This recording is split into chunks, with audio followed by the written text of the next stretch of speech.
Bom, pessoal, agora iniciaremos um novo assunto dentro da nossa disciplina e agora falaremos, né, sobre os produtos apícolas. A apicultura, né, refere-se à prática da criação de abelhas para obtenção a partir do néctar das flores, do mel e outros produtos derivados, né? Ou seja, a apicultura são as pessoas envolvidas na criação, né? Tem manejo, né? Tem um, todo um conceito ali, né? Dessa prática, tá? Essas abelhas vão colher néctar das flores para produzir o mel. E nessa atividade, né, de criação de abelhas envolve outros produtos derivados também, não somente o mel. A gente vai ver que tem outros produtos como cera, né? Pólen desidratado, tem apitoxina, própolis, tem outros produtos, né, além do mel, que envolve a prática da apicultura.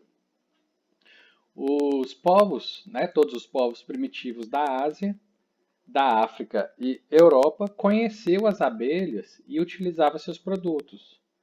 Contudo, os egípcios são considerados os primeiros apicultores, uma vez que 2.400 anos antes de Cristo já criavam abelhas em colmeias de barro.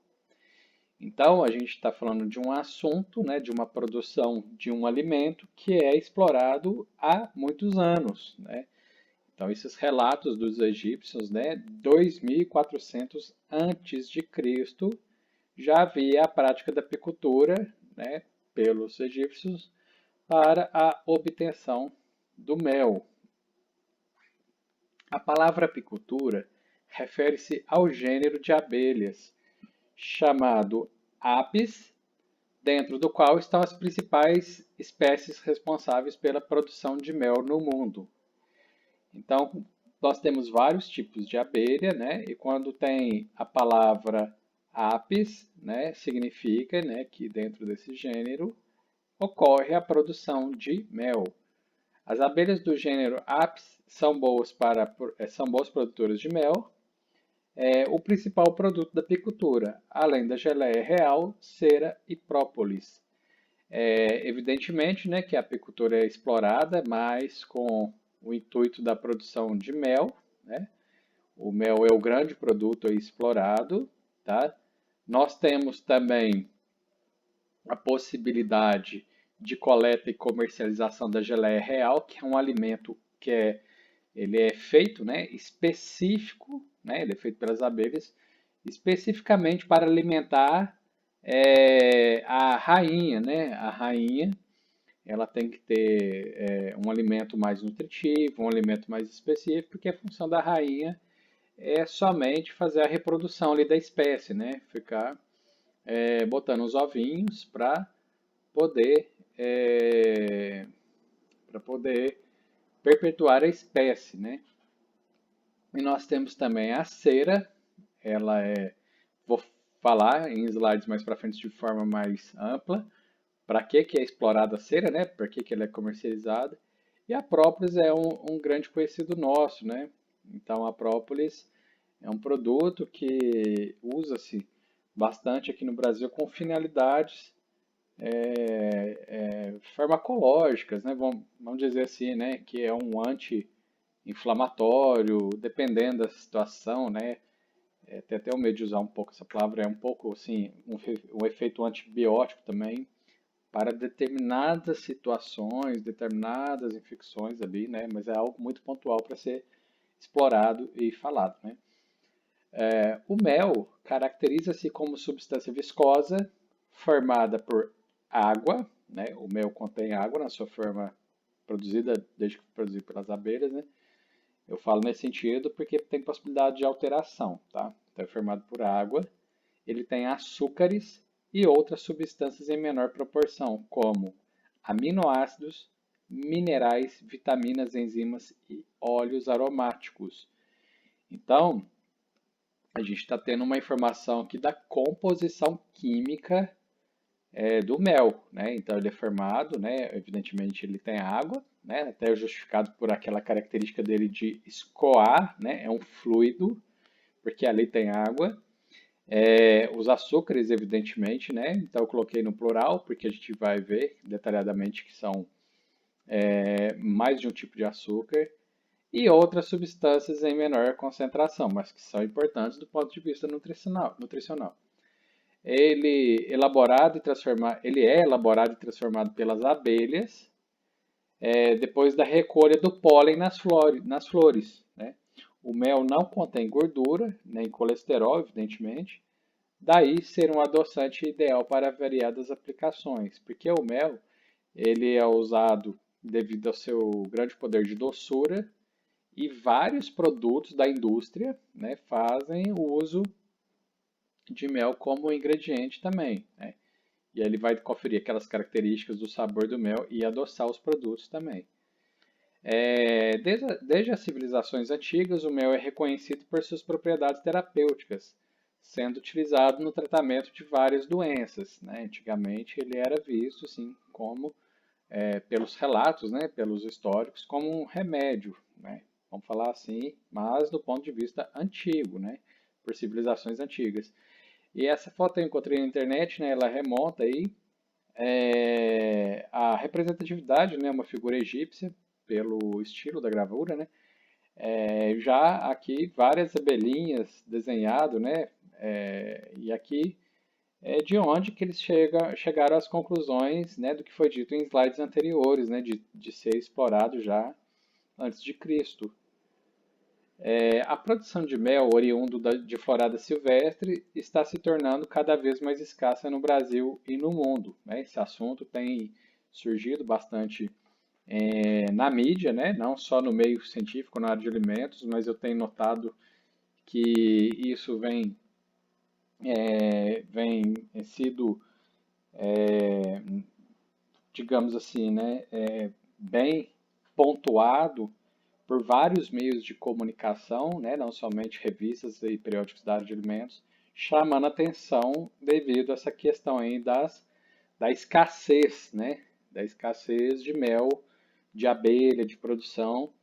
Isso vem ocorrendo mundialmente. Então, tal fato está modificando a prática da apicultura, a qual está se tornando cada vez mais dependente de culturas agrícolas e florestais que empregam produtos agroquímicos de maneira inadequada. Então, o que, que seriam as floradas silvestres? Né? Aquela florada nativa, né?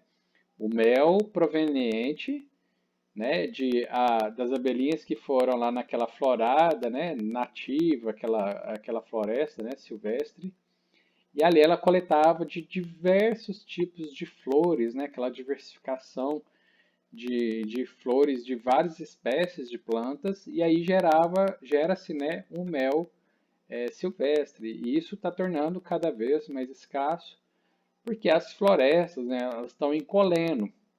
Mas aí cresce o quê? A agricultura.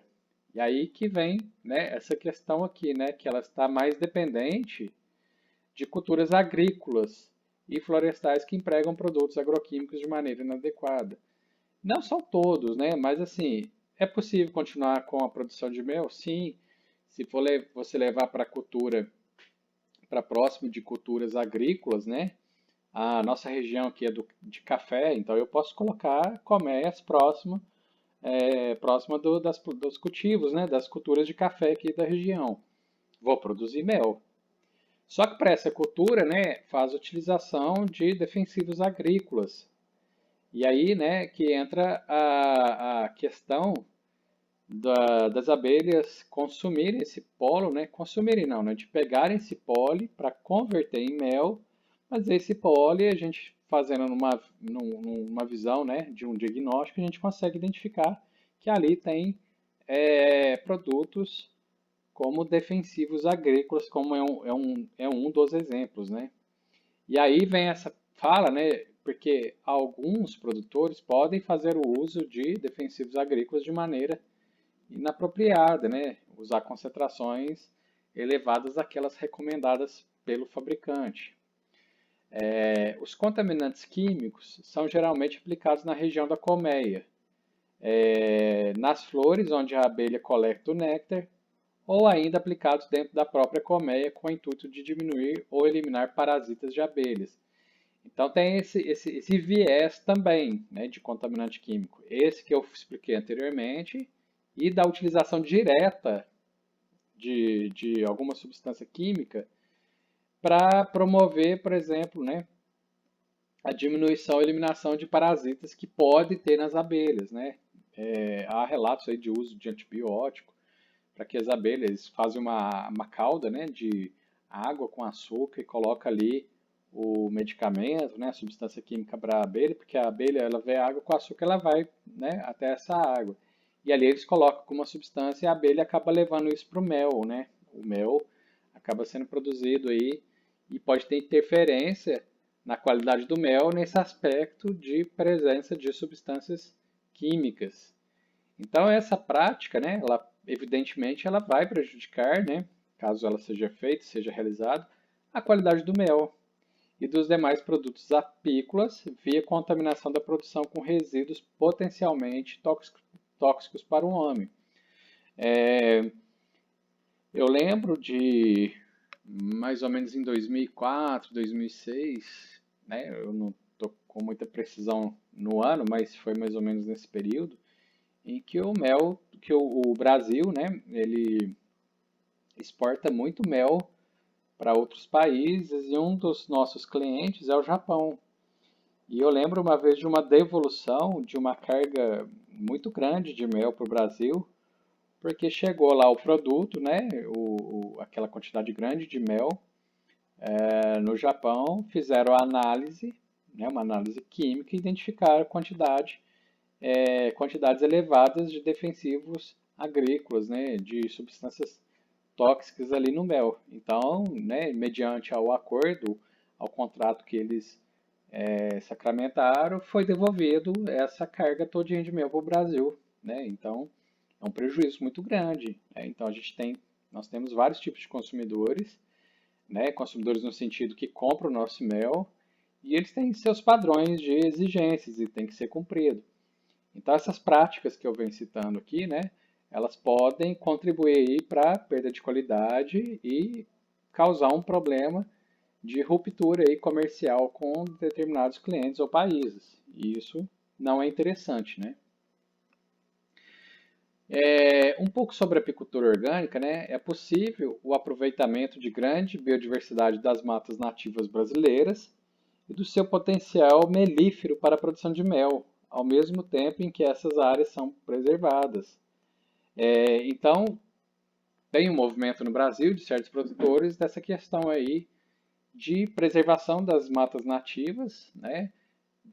Porque a mata sendo nativa, né, crescendo ali de forma natural, seletiva, né, ela tem uma biodiversidade muito grande, né, vários tipos, várias espécies. E isso fomenta aí a produção de mel de uma maneira mais sustentável, né, de um meio mais, digamos assim, né, mais limpo. Então, na produção, né, é preciso seguir normas, tá, para a produção de mel orgânica, tem critérios, tá, a serem respeitados, que vão desde o manejo e alimentação das abelhas, passando pelo processo de coleta do mel, até a utilização de embalagens adequadas para a sua comercialização.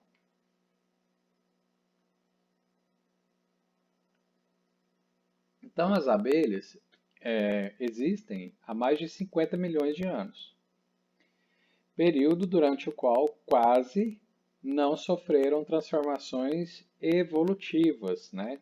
Então, a sua existência é bastante antiga e vamos dizer assim que elas mantiveram, né, a sua originalidade, né, na questão de evolução enquanto inseto, né? Contudo, o início da atividade apícola data 2.400 anos de Cristo no Egito, como já foi dito.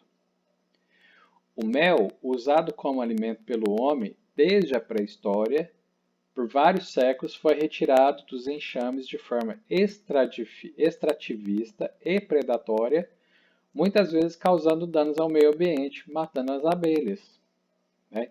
Então, Evidentemente, o mel é o produto desejado, né? O produto desejável. E aí, para você retirar o mel, tem o obstáculo que são as abelhas, né?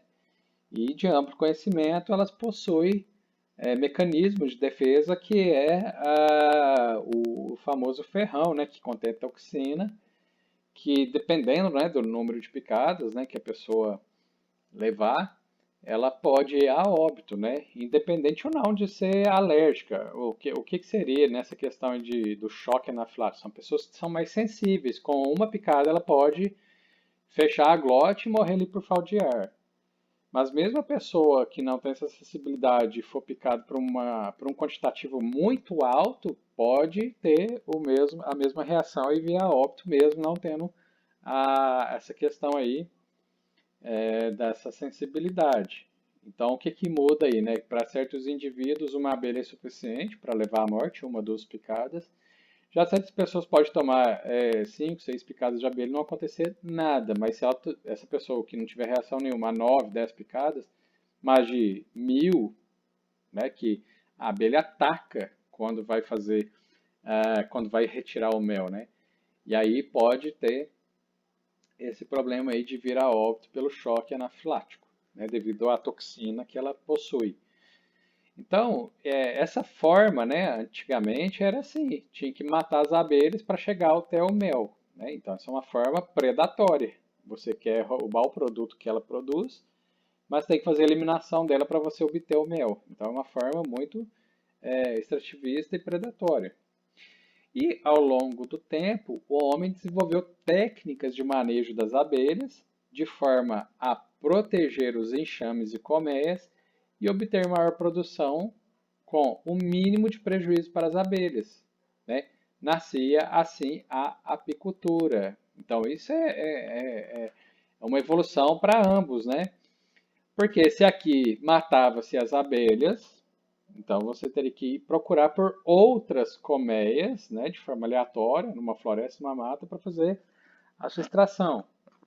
Já aqui já veio uma forma muito racional, porque foi o quê? Técnicas, né? Técnicas de manejo das abelhas de forma a proteger o enxame, que é uma coisa inteligente, né? Porque se é o enxame que produz o produto que a gente tem interesse, a gente tem que preservar, né? E produzir, desculpa, e obter maior produção com o mínimo de prejuízo para as abelhas. Então, isso que é apicultura, né? É o conjunto de técnicas que promove ali a preservação do enxame e aumento na produção de mel. Então, as abelhas foi introduzida no Brasil em 1839, tá?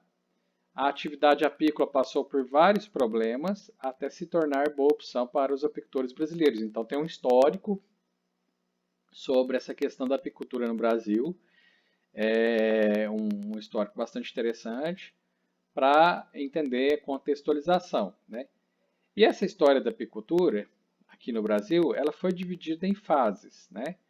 Primeiro, né, foi dividido em 3 fases, sendo a primeira a implementação da apicultura no país entre 1839 e 1955. Então, esse aqui foi o período anterior à chegada das abelhas africanas, tá?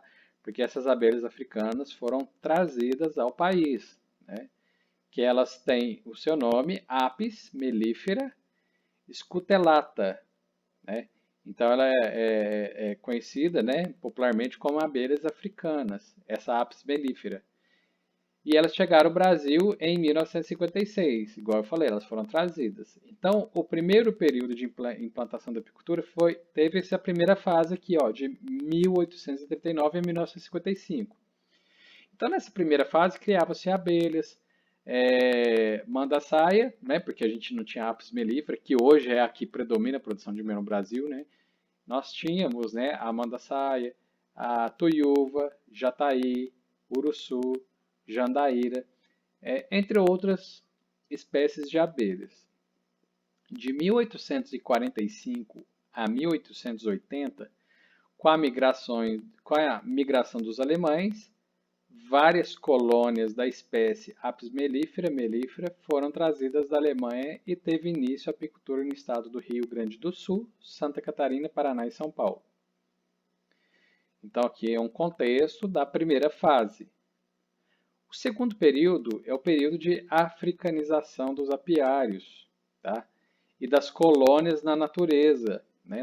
Aqui na natureza brasileira, que foi de 1956 a 1970.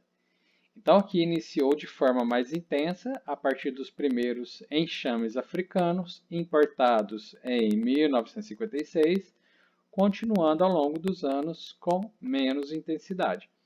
Então, aqui nessa segunda fase, né, que foi essa importação, né, podemos falar assim, essa importação das abelhas africanas, né?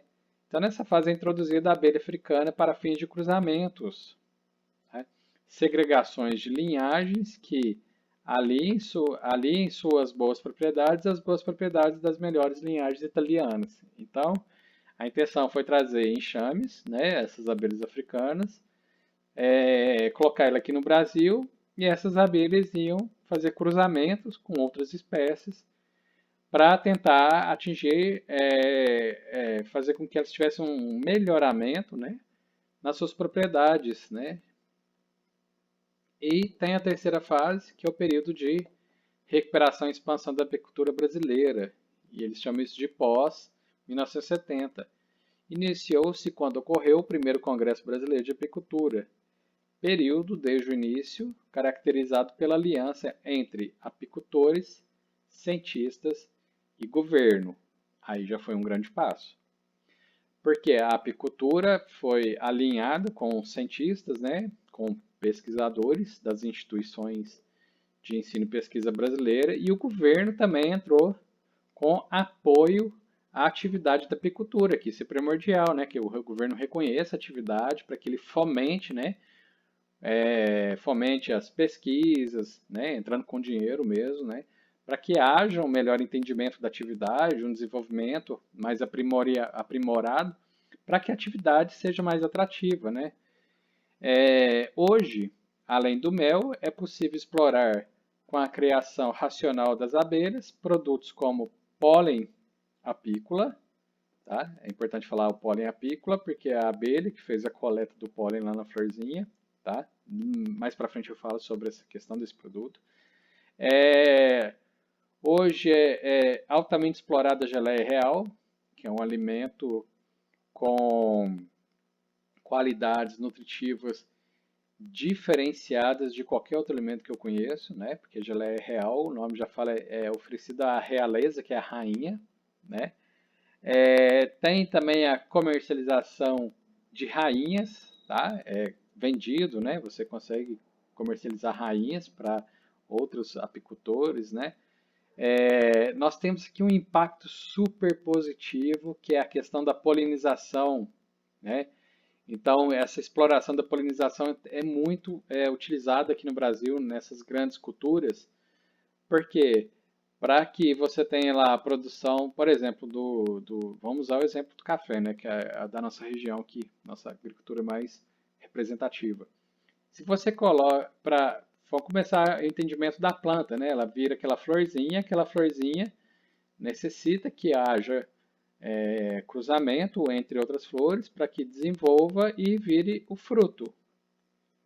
Então, essa questão aí desses levar material de uma flor para outra, para que elas cruzem, né, é a polinização. Quem faz esse papel é a abelha. Então, quando a gente explora também dessa forma, né, de colocar colmeias em grandes culturas, você aumenta a produtividade daquele tipo de cultura que você está explorando, né? Então eu falo que é uma sinergia, porque a abelha precisa da flor, a flor vai estar ali disponível naquela grande cultura, e a planta necessita da abelha para fazer o processo de polinização, né?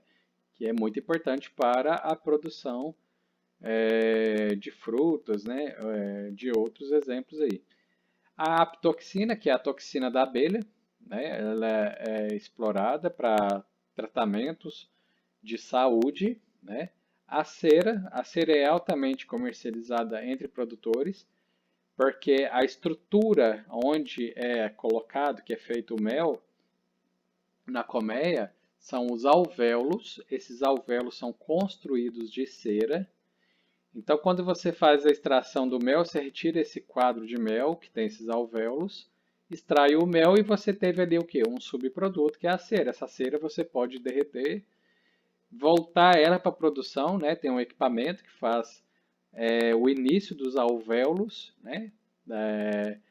É, e aí você antecipa, né, o serviço para a abelha, né? Você já, em vez dela produzir um quadro de mel do zero, você já fez ali os alvéolos, já começou para as abelhas, elas não vão precisar produzir a cera, né? Ela não vai perder tempo construindo um novo quadro de mel, né? Ela vai perder um pouco mais, desculpa, ela vai perder um pouco menos de tempo na construção desse quadro de mel. Então a cera tem esse apelo aí. Mas ela é comercializada para outros fins também que não envolve atividade de apicultura. E até mesmo pode ser comercializado os enxames e as crias, né? Então veja o quanto pode ser explorado a atividade aí da apicultura de forma racional. A prática apícola é uma das raras atividades que promove simultaneamente os fatores econômico, social e ambiental para a melhoria de qualidade de vida de uma população. Então isso é muito interessante, né? O mel, né, a apicultura, essa prática, né, ela envolve fator econômico, evidentemente, porque você comercializa, né, você traz um desenvolvimento, um crescimento econômico para uma determinada região, para determinadas pessoas, famílias, né, porque comercializa-se vários produtos, né, da apicultura, vários derivados. Tem essa questão social e ambiental, ela é muito nítida por questão da polinização, porque a gente sabe do impacto, né, positivo da abelha para o meio ambiente, né? Então ela tem essa questão positiva e necessária. Então é uma atividade de uma produção de alimento que ela tem esse fator aí simultâneo, né, de pontos importantes. E isso, né, evidentemente, é melhoria de qualidade de vida de uma população.